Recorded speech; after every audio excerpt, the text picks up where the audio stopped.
Okay, guys, welcome back to another episode of Terrier Talk. And this is the second in a little series of ones where I'm just going to break down some dog training trends or dog training industry trends, if you like things that I feel have been really as much down to marketing as good dog training, or things that have become are a good dog training idea but have been pushed so hard because of marketing that have potentially gone a little bit too far, maybe. So, the second one in that series is the fact that every reactive dog is fearful. So, I guess this came about through various reasons, and really it came about through the really, really strong rise of positive reinforcement training, away from kind of the more old school training where it's very much, you tell your dog what to do and you use a slip lead and all that kind of stuff. And obviously I'm very much in favour of that rise of positive reinforcement dog training. But it sort of came at a price where we started to look at every dog as being fearful, or that every dog had some sort of bad experience that made them reactive, or that every dog was in some way acting out of out of a negative feeling, and therefore that led us, I think, to firstly try and hide those dogs away from experiences, and sort of secondly really fail to help the dogs that aren't fearful and that are actually acting out of a real kind of intrinsic inbuilt motivation to be aggressive. And when you have a dog that has that real intrinsic inbuilt motivation to be aggressive and actually gets a really big internal reward and a kick out of it, and they genuinely enjoy it, they enjoy that aggressive behavior, then you are ultimately failing that dog by saying that it is fearful, because it gives you a different attitude to that dog's training and how you solve that problem for that dog. And you have to remember, again, as I said in the last episode, that these are problems for us, not problems for the dog, okay? But doesn't take away from the fact that if that dog's going to continue to live in a pet home within a part of the society that we've built and that we exist in, those behaviours have to stop, because they are detrimental to society as a whole. They're detrimental to the people that are looking after that dog. And as much as the dog's having a great time doing it, that it has to stop for that dog to be successful, okay? So the fact that we peddle the idea that every single dog is fearful is detrimental more than it is positive, I think. And I see this time after time after time with terriers, and this is why it's one I want to specifically talk about, because a lot of clients come to me with a dog and they've been told by probably a very good positive reinforcement trainer, in all fairness, that the dog is anxious and nervous, because a lot of the training of dog trainers over the last few years, and I've been through this training, this is where I started essentially, tells you that that's what's happening. If a dog is reactive, they must be anxious. And if you've never widened your knowledge as a dog trainer, you will continue to think that. And you will see a dog barking and lunging at the end of the lead, and you will think that dog is anxious and nervous. Or, fearful. And I think fearful is a big word, right? It's probable that there's a level of frustration and anxiousness which are pretty close in terms of feeling. If you think about yourself, when you're fearful, not when you're fearful, when you're kind of anxious and when you're frustrated, that the internal kind of emotions and the internal body feeling that you have from those two things are very similar, and it can be quite hard almost as a human to determine that and to go, right, actually, this is what I'm feeling right now. I'm actually frustrated. I'm actually anxious. Which one of those things am I actually going through? And so you can imagine for a dog that has much less kind of forebrain cognitive processing power, that those two things are so similar that they're almost interchangeable, really. To say that dog is fearful, even if it is a little bit frustrated and anxious, isn't the same thing, right? Because a fearful dog does not behave in the same way as a kind of a frustrated and anxious dog. And one of the best ways, I think, to tell whether your dog is genuinely fearful is to really look at their behaviour. As a rule, a genuinely fearful dog, when they are barking and lunging, is backing off what they are barking and lunging at, because they are saying, get away from me, okay? And they are trying to create space. It is space-creating behaviour that they are doing, right? You'll often see that dog will have its tail tucked, its ears will be pinned back, it'll be like its body weight will be physically shifting backwards while it's barking and lunging, yeah? And it's only really been pushed to that because it's defending its space, yeah? Because most animals, including ourselves, if we feel fear, we and our only option is to defend our space, we will defend our space, right? Like if we get pushed that far, and that's what you're seeing when you see a truly fearful dog, right? The dog is going backwards, its tail's tucked, its ears are pinned back, and it's trying to back away from the thing that it's scared of at the same time as it is being, putting in aggressive behaviour.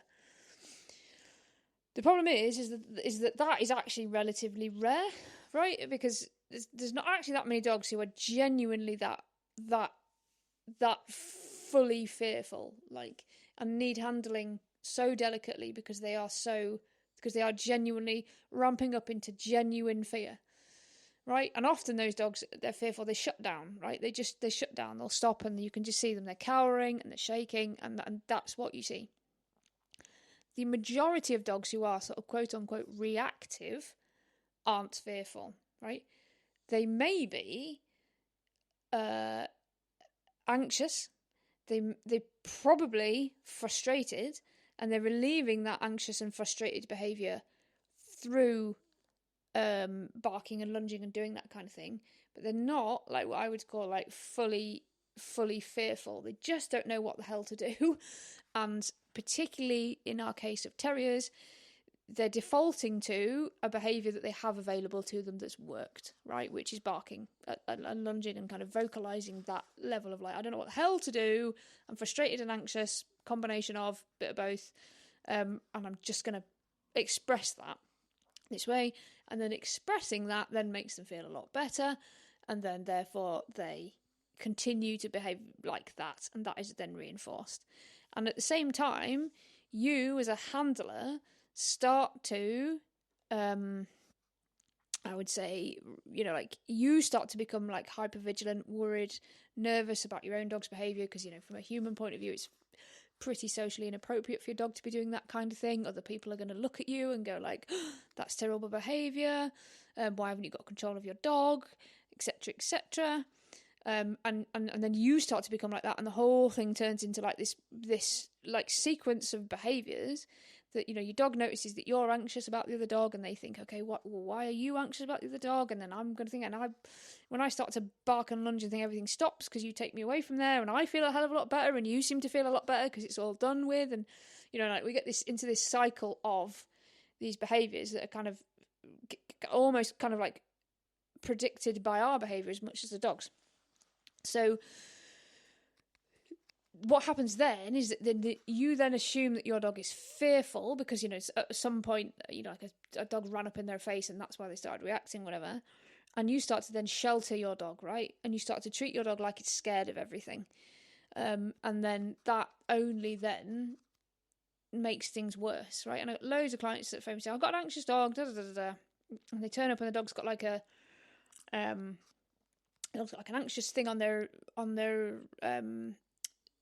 lead, like a slip on their lead, and they've been told to keep it away from other dogs, and they've spent the last 6 months working at massive distances away from other dogs, like giving the dog, a treat for like looking at another dog and all that kind of stuff. And all they've really done, if I'm honest, is, maybe at best they've stopped the dog from barking and lunging at a distance, but what they've actually done is really make dogs even more of a big part of that dog's life. They've just made even more of a thing of it because, the dog's now going, well, every time I see a dog, something happens, and that original kind of anxious and fearfulness is not really changed in any way. And when they actually get to back into real, like, and any time they hit a real life situation, the dog can't handle it because they've just been sheltered from it all, and they're, the whole thing's just been kind of like not actually dealt with. And people end up in this horrible state of constant management where they're diving behind cars and all that kind of stuff, because they're too scared to expose their dog to the things that are going to make it better. They're too scared for the dog to have a reaction, because they're told that all reactions are bad, which I don't think is the case in reactivity training at all. I think sometimes a dog having a reaction can be a good thing, because there's a learning experience to be had from that. Like, you reacted, nothing changed, nothing happened, that behaviour didn't work for you anymore. You know, that can be a very positive experience for a dog. You get stuck, and loads of people that are like that, and they're told that, you know, because it's fear-based, and it is true when you've got a dog that is genuinely fearful. You have to go at that dog's pace. You cannot push that dog, because you will, tip them into fear again. But because the dog isn't actually fearful, most dogs, like fully fearful, you know, you end up being told, oh, don't let them go over threshold, don't let them react, and you just never get anywhere. And there's loads of people in a perpetual management mode that think that they're stuck there, because they've been told that it's a fearful dog, they have to go at the dog's pace, and as far as they're concerned, that's what they're doing. And it might be a year, it might be 2 years, you know, bloody hell, it might be 3 years before your dog gets over this. And I can tell you now that if your dog is genuinely fearful, that might be the case. But the majority of dogs aren't. If they're just a little bit nervous or anxious, or often what is the case with a terrier is that they're actually having a lovely time barking and lunging. Yes, they don't know what the hell to do about that dog that's come along, because they don't. They've got no social skills. They're being very inappropriate. They're very frustrated. And that frustration is being created because they've been pulled away from the dogs all the time. But actually, you know, that dog can progress quite quickly if you are prepared to teach it some alternative skills and to get out there and train and accept that it's not always going to look pretty. It's not always going to go very well. Sometimes you're going to have to put a hell of a lot of effort in into a situation that will look really messy. But if you actually get out there and do that, then you will progress forward. And you can progress forward at a pretty decent pace if you actually do it.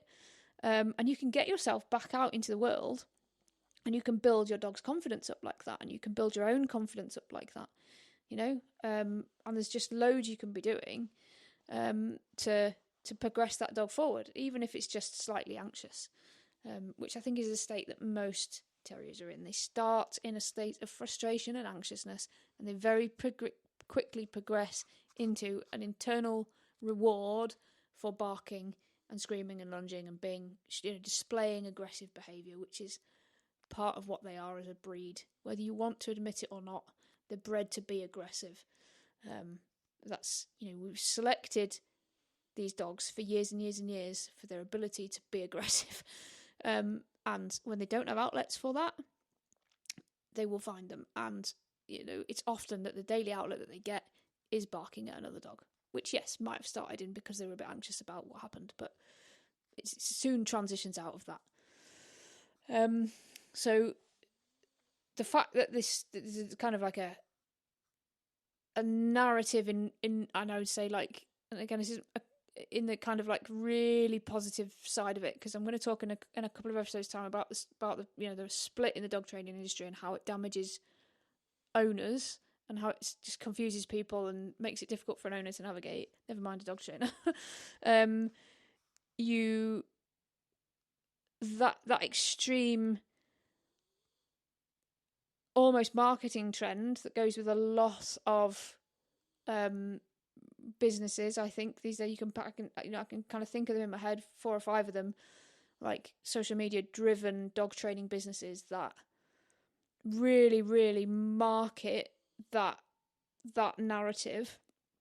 And I think it plays into people's desire for things as well, because we want to overly humanize our dogs. We want to think, oh, this dog, that's what we want to think, right? We want to think that dog is acting out of those emotions, because it's a lot easier to swallow as a person to think, oh, my dog's acting out of fear, and I can look at them and I can sympathize with them, and I can empathize, and I can parent them to a certain extent, and I can be there.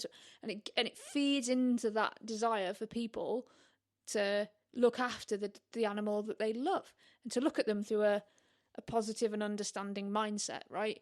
Whereas, you know, like some people have been through a first session with me, well, I've gone, look, I know you love your dog, I know you don't want to think about it like this, but your dog's a bit of a twat, right? And we need to solve that problem. Okay, yeah, I know you want to think that they're, you know, nervous and worried, and that you're on all of this thing that, you know, and that's giving you good internal feedback as a human. But what you actually have there is a dog who's just being a bit of a twat, and we really need to not let them do that.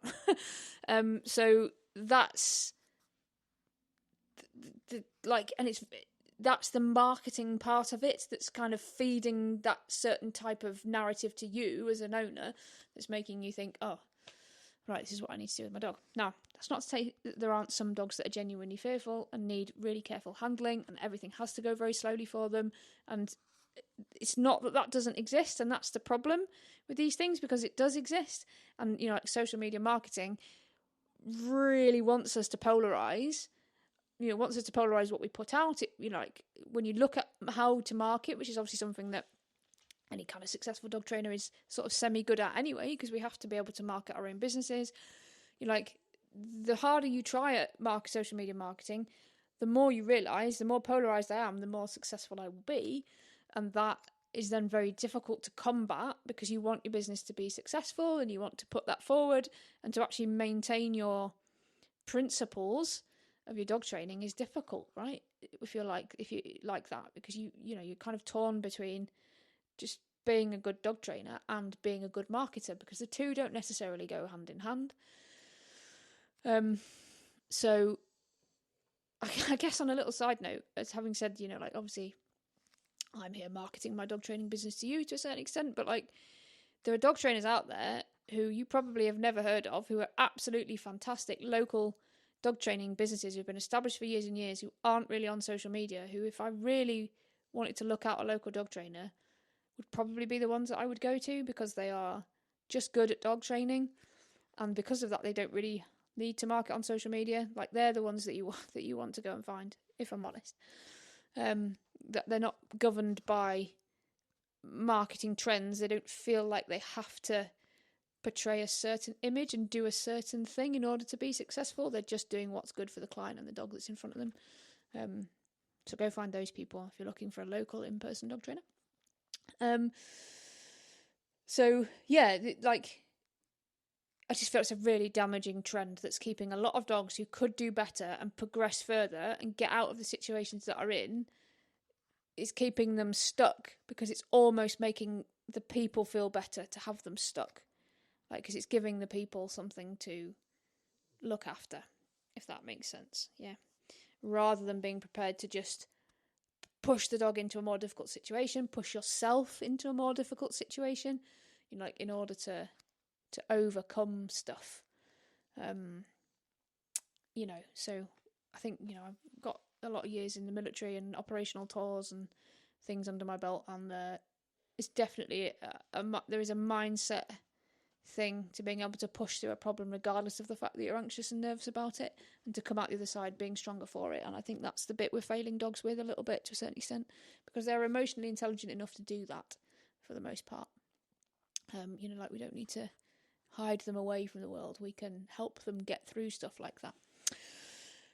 So that's my kind of, like, every reactive dog is fearful trend, and how I feel about it, and how I think it's damaging, particularly how I think it's damaging a lot of dogs, but it's particularly damaging a lot of working breeds, and very specifically for me, obviously being, you know, like, a specialist in terriers, I think it's very damaging to a lot of terriers, because, bless them, they love that behaviour, and it's very internally rewarding for them, and it's just something that they don't, you know, some of them just need to learn not to do it,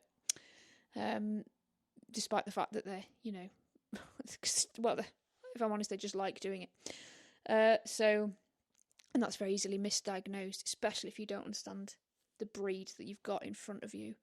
Like, there are breeds where I, to be fair, will pass on, you know, kind of in my local dog training business, there are breeds that I will pass on to other friends and trainers that I know in the local area who are much better with those breeds, because I'm like, I don't really understand that breed very well. And yes, I understand dog training as a whole, but there's going to be nuances in and around that breed, because it's a very driven breed and it has a very specific working role that I'm just not going to be as good at this as this person who lives, works, and understands this breed on a day-to-day basis, and is going to help you a lot more.